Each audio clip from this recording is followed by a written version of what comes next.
विठ्ठला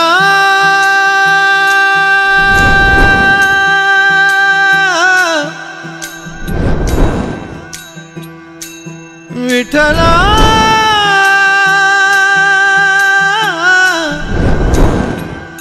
माया बापा विठ्ठल विठ्ठल जय हरि विठ्ठल।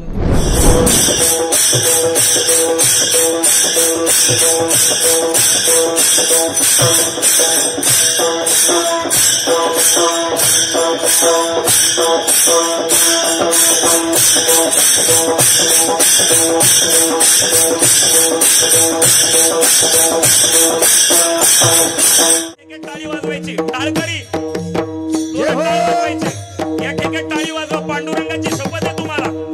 हा, आता दुसरी सूचना, छान टाळी वाजवताय तुम्ही, टाळ्यांचा आवाज येऊ द्या। आता दुसरी सूचना, बसल्या बसल्या डुलायचंय, डुलायचंय। हा,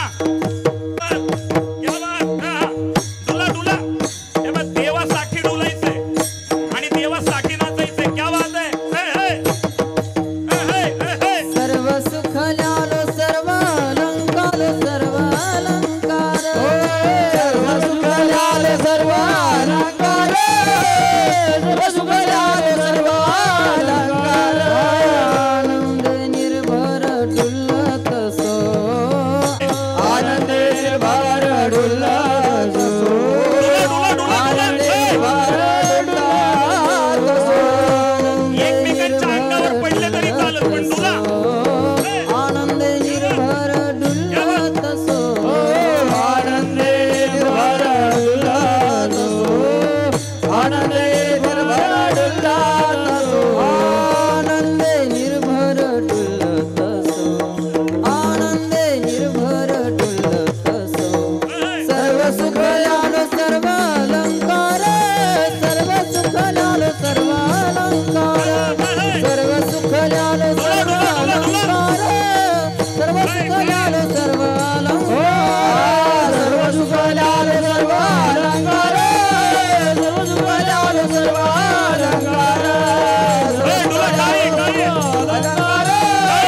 सुख लालो सर्व अलंकार सर्व सुख लालो सर्व अलंकार सर्व सुख लालो सर्व अलंकार सर्व सुख लालो सर्व अलंकार सर्व सुख लालो सर्व अलंकार।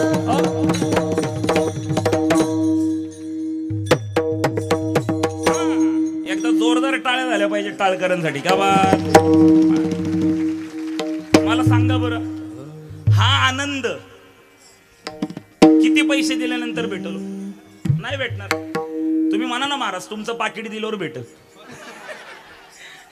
विनोदाचा भाग सोडून द्या, पण हा आनंद आहे आणि ह्या आनंदाने आपण जीवन जगलो पाहिजे। बस, तुकोबारांचं जीवन दर्शन आपण करतोय, जरा थोडस बारीक लक्ष द्या। तुकाराम महाराजांचं जीवन दर्शन करत असताना काही मुद्दे आपल्याला विचारात घ्यावे लागतात। हा संवाद आहे बरं का कीर्तन म्हणजे। प्रपंचामध्ये वाद असतो अनिल महाराज, आणि परमार्थामध्ये संवाद असतो। वाद दुःखाकडे घेऊन जातो आणि संवाद सुखाकडे घेऊन जातो। म्हणून इथून पुढे कीर्तनामध्ये मीही बोलणार, तुम्हीही बोलायचं, मग कीर्तन पुढे जाणार। जगद्गुरु तुकोबारांचे जीवन दर्शन करत असताना काही महत्वाचे मुद्दे विचारात घ्यावे लागतात। तुकाराम महाराजांचं जीवन दर्शन करत असताना तुकोबारांचं संसारिक जीवन आपल्याला पाहावं लागतं। तुकाराम महाराजांचं जीवन दर्शन करत असताना तुकोबारांचं संकटग्रस्त जीवन आपल्याला पाहावं लागतं। तुकोबारांचं जीवन दर्शन करत असताना तुकोबारांचं साधक दशेतलं जीवन आपल्याला पाहावं लागतं। तुकाराम महाराजांचं जीवन दर्शन करत असताना तुकोबारांचं सिद्ध जीवन आपल्याला पाहावं लागतं, आणि तुकाराम महाराजांचं जीवन दर्शन करत असताना तुकोबारांचं संत जीवन पाहावं लागतं। सांसारिक, संकटग्रस्त, साधक, सिद्ध आणि संत। विठ्ठल तुकोबारांच्या संसारामध्ये इतक्या अडचणी आल्या महाराज। वास्तविकता तुकोबारांचे जीवन दर्शन करत असताना तुकोबारांच्या अंगावर वयाच्या 13व्या वर्षी संसाराचा भार पडला। गेले का काय घरी तुम्ही? हा बघा असं असं बोला मान बसा असं आहे म्हणा म्हणजे बरं आहे पुढचं बोलायला. हा 13व्या वर्षी तुकाराम महाराजांच्या अंगावर संसाराचा भार पडला. 14व्या वर्षी तुकाराम महाराजांचा विवाह झाला, लग्न झालं. वय वर्ष 14. पत्नीचं नाव रखमाबाई. तिला दम्याचा आजार होता. त्यामुळे 16व्या वर्षी तुकोबारायांचं दुसरं लग्न झालं, जिचं नाव जिजाबाई, जिला आपण आवली म्हणतो. वयाच्या 17व्या 18व्या वर्षी तुकाराम महाराजांचे आई वडील मरण पावले. मातृछत्र हरपलं, पितृछत्र हरपलं. त्यानंतरच्या काळामध्ये तुकाराम महाराजांची वडील भाऊजाई मरण पावली. वडील भाऊजाई म्हणजे लहान भावाची बायको. बोलायचं असं चुकलं की बोलायचं, चुकलं की तुम्ही ऐकायचं नाही. काय झालंय, महाराज चुकीचं बोलले तरी तुम्ही ऐकता म्हणून महाराजांची संख्या वाढायला लागली बरं का. चुकीचं बोललं की लगेच सांगायचं. वडील भाऊजाई म्हणजे मोठ्या भावाची बायको. वडील भाऊजाई मरण पावली. तुकाराम महाराजांचे थोरले बंधू घर सोडून निघून गेले, कारण की ते विरक्तच होते. त्यानंतरच्या काळामध्ये दुष्काळ पडला. दुष्काळ इतका मोठा दुष्काळ पडला की होत्याचं नव्हतं झालं महाराज. तुकोबारायांच्या जीवनामध्ये इतकी प्रतिकूलता आली, इतकी प्रतिकूलता आली की त्या प्रतिकूलतेला महाराज आपल्याला शब्दातही वर्णन करता येणार नाही, इतकी प्रतिकूलता आली. पण तुकाराम महाराज त्या प्रतिकूलतेमध्ये देखील स्थिर होते महाराज. सांगतो मी का स्थिर होते ते. त्या दुष्काळामध्ये भरीच भर म्हणून तुकाराम महाराजांची पहिली पत्नी मरण पावली, रखमाबाई. रखमाबाई पासून तुकाराम महाराजांना संताजी नावाचा मुलगा झाला होता, तोही मरण पावला. किती दुःख आहे बघा. वय वर्ष 20-21 साधारणपणे. इतकी संकट, पण त्या संकटांना न घाबरता तुकाराम महाराजांनी संसारात संकट आल्यानंतर साधना चालू केली. सांगतो मी तुम्हाला, पारमार्थिक साधना जीवनामध्ये अत्यंत महत्वाची. ज्ञानेश्वरीची उपासना, तुकोबारायांच्या गाथ्याची उपासना, संत वाङ्मयाची उपासना अत्यंत महत्वाची. महाराज मी एक वाक्य आपल्या आज्ञेने सांगतो. मला असं वाटतं की ज्ञानोबारायांच्या ज्ञानेश्वरीचा अभ्यासक होण्यापेक्षा, तुकोबारायांच्या गाथ्याचं अभ्यासक होण्यापेक्षा ज्ञानेश्वरीचं गाथ्याचं अर्थात संत वाङ्मयाचं उपासक व्हावं. विठ्ठल विठ्ठल. कारण की अभ्यासकांना प्रश्न असतात आणि उपासकाच्या अंतःकरणामध्ये श्रद्धा असते. विठ्ठल आणि संत वाङ्मयाची चिकित्सा करणे इतपत तरी कोणी मोठं नाही असं मला वाटतं. संतांच्या जीवनात, तुकोबारायांच्या जीवनामध्ये संकट कोणाच्या जीवनात येत नाही महाराज. प्रत्येकाच्या जीवनात संकट येतात ना महाराज. संकट नाहीत असा माणूस नाही महाराज. संसारात कोणाला संसारात बरं आहे, कोणाला संसारात सुख वाटलंय महाराज. तुकोबारायांच्या एका अभंगामध्ये तुकोबारायांनी त्यांच्या जीवनातली प्रतिकूलता व्यक्त केली. आमचे श्री गुरु चैतन्य महाराज देगलूरकर एक वाक्य फार सुंदर सांगतात. ते म्हणतात की तुकाराम महाराजांच्या प्रपंचातली प्रतिकूलता ही तुकाराम महाराजांच्या परमार्थातली अनुकूलता ठरत होती. विठ्ठल विठ्ठल. प्रपंचातली प्रतिकूलता पण परमार्थातली काय ठरत होती, अनुकूलता ठरत होती. मला सांगा, तुकोबारायांचा एक अभंगच आहे, बरे झाले देवा निघाले दिवाळे, बरी ही दुष्काळे पीडा केली. मला सांगा, दुष्काळ गेले का काय घरी तुम्ही? मला सांगा, दुष्काळ पडणं बरं आहे का? हो माना, नाही तर नाही माना. दुष्काळ पडणं बरं आहे का? बरं नाही. दिवाळा निघणं बरं आहे का? बरं नाही. गुरढोरं मरणं बरं आहे का? बरं नाही. गावच्या लोकांनी अपमान करणं बरं आहे का? बरं नाही. बरं, भांडणारी बायको मिळणं, तुम्ही नका बोलू, यांना बोलू दे ना जरा. भांडणारी बायको मिळणं बरं आहे का? बरं नाही ना महाराज. पण तुकाराम महाराज तेही म्हणतात, बरे झाले देवा बाईल कर्कशा, बरी ही दुर्दशा जना. देवा बरं झालं भांडणारी बायको दिली. अरे सगळं बरं नव्हतं, पण तुकोबाराय बरं म्हणत होते, कारण की त्यांच्या जीवनामध्ये एक पारमार्थिक साधनेचा प्रारंभ झाला होता. पारमार्थिक साधना इतकी होती, ज्ञानेश्वरीच्या हजारो पारायण केली, नाथ महाराजांच्या भागवताच्या हजारो पारायण केली, नवे नवे संतांची अक्षर महाराजांनी वाचन केली, पाठ केली. काही पाठ केली संतांची अक्षरे, काही पाठ केली संतांची अक्षरे, काही पाठ केली संतांची अक्षरे, काही पाठ केली संतांची अक्षरे. विश्वासे आदरे करुणिया, विश्वासे आदरे करुणिया.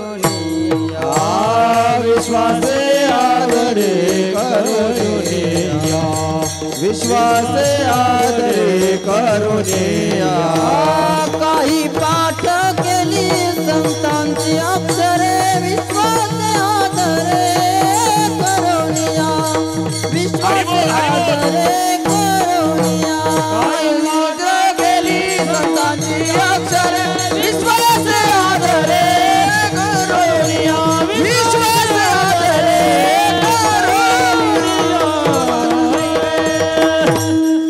संत वचन पाठ केली, संत वचनांची साधना केली आणि तुकोबारांच्या जीवनामध्ये एक कायापालट झाला महाराज. सांगतो मी तुम्हाला काय असतं. दुःख प्रत्येकाच्या जीवनात असतं, पण आपण आपलं दुःख कवटाळून बसतो महाराज. हे पहा, जीवन इतकं गमतीशीर आहे. जिथं सुख असतं तिथे दुःख असतं, जिथे अनुकूलता असते तिथे प्रतिकूलता असते, जिथे चढ असतो तिथे उतार असतो, पण तरीही जीवन जगता आलं पाहिजे. ते मंगेश पाडगावकरांचं एक गीत आहे. माणसं दुःख आले की खचून जातात, खचून जाऊन आत्महत्या करतात, पण महाराज जीवन इतकं सुंदर आहे की त्या जगण्यावर प्रेम केलं पाहिजे. मंगेश पाडगावकरांच्या त्या गीतामध्ये एक शेवटची फार सुंदर ओळ आहे. मंगेश पाडगावकर त्याच्यामध्ये असं लिहितात, या ओठांनी चुंबून घेईन हजारदा ही माती, या ओठांनी चुंबून घेईन हजारदा ही माती, अनंत मरणे झेलून घ्यावी इथल्या जगण्यासाठी, इथल्या पिंपळ पानावरती अवघे विश्व तरावे, या जन्मावर या जगण्यावर शतदा प्रेम करावे, शतदा प्रेम करावे. इतकं आयुष्य सुंदर आहे मला. आपल्याला प्रेम करता आलं पाहिजे, पण माणसं खचून जातात. एक सांगतो, आपलं दुःख आपल्याला मोठं वाटत असेल ना, तर आपल्यापेक्षा ज्ञानोबारांच्या जीवनातल्या दुःखाशी तुलना करून बघा. आपलं दुःख आपल्याला मोठं वाटत असेल ना, तर तुकोबारांचं जीवन समोर आणून तुकोबारांच्या जीवनातल्या दुःखाची आणि आपल्या दुःखाची तुलना करा. आपलं दुःख मोठं वाटत असेल तर एकनाथ महाराजांचं जीवनचरित्र डोळ्यासमोर आणा, एकनाथ महाराजांच्या जीवनातलं दुःख आणि आपलं दुःख तुलना करून बघा. अरे आपलं दुःख काहीच नाहीये, पण ते आपलं दुःख आपल्याला मोठं वाटतं. म्हणून साधू संतांचं जीवनचरित्र ऐकलं पाहिजे, की मग आपल्याला जीवन जगण्याची एक ऊर्जा मिळते. महाराजांच्या जीवनामध्ये काय पालट झाला. मग भामचंद्रावर गेले, घोराडेश्वरावर गेले, भंडाऱ्यावर गेले, महाराजांना भगवंताचा साक्षात्कार झाला, गुरु अनुग्रह झाला. त्यानंतर तुकोबारांच्या जीवनामध्ये एक वेगळं समाधान तुकोबारांच्या चेहऱ्यावर दिसू लागलं. नवे नवे महाराज म्हणतात, तुका म्हणे खातो आनंदाचे लाडू, लाडू खातोय आम्ही, आम्हाला आनंद झालेला आहे, आम्ही व्यवहार सुखाचा केला, सुखाचे व्यवहारी सुखलाभ झाला, आमच्या जीवनामध्ये समाधान आणि सुख प्राप्त झालं, आमच्या जीवनामध्ये आनंद आणि निर्भयता प्राप्त झाली. काय झालं, लोकांनी पाहिलं तुकोबारांचं जीवन.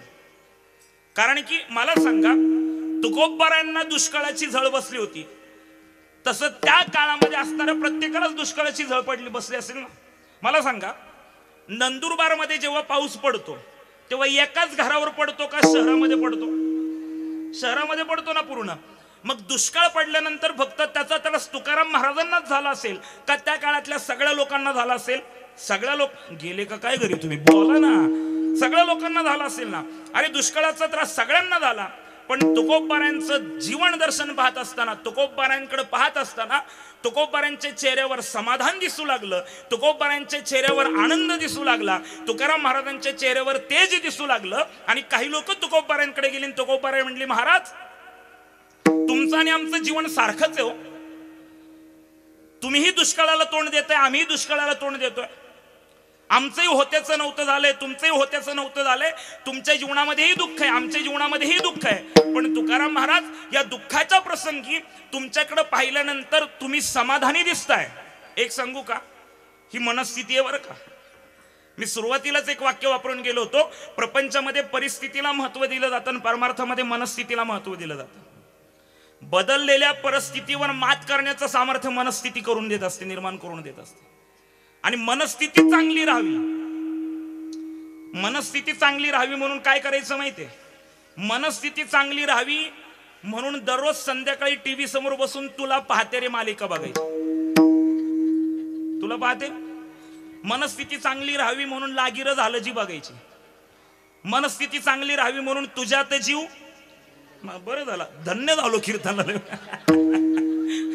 अरे मनस्थिती चांगली राहावी म्हणून संतांची वचनं पाठ केली पाहिजेत, मनस्थिती चांगली राहावी म्हणून कीर्तन ऐकली पाहिजेत, मनस्थिती चांगली राहावी म्हणून नामस्मरण केलं पाहिजे की जे तुकोबारांनी केलं त्यांच्या चेहऱ्यावर समाधान दिसू लागलं. आणि लोकांनी त्यांना विचारलं, महाराज तुम्हीही दुष्काळाला तोंड दिले, आम्ही दुष्काळाला तोंड दिलंय, पण आमच्या जीवनाला दुःख संपतच नाहीये, पण तुमच्या चेहऱ्यावर समाधान दिसतंय, तुम्ही आनंदी दिसताय. महाराज तुमच्या चेहऱ्यावर जे समाधान आहे, तुमच्या चेहऱ्यावर जो आनंद आहे, तो आनंद ते समाधान आमच्या जीवनामध्ये आम्हाला प्राप्त होईल का? अहो महाराज तुमची आणि आमची बरोबरी होईल का? हा प्रश्न विचारल्यानंतर तुकोबारांनी त्याचं उत्तर अभंगाच्या शेवटच्या चरणात दिलं.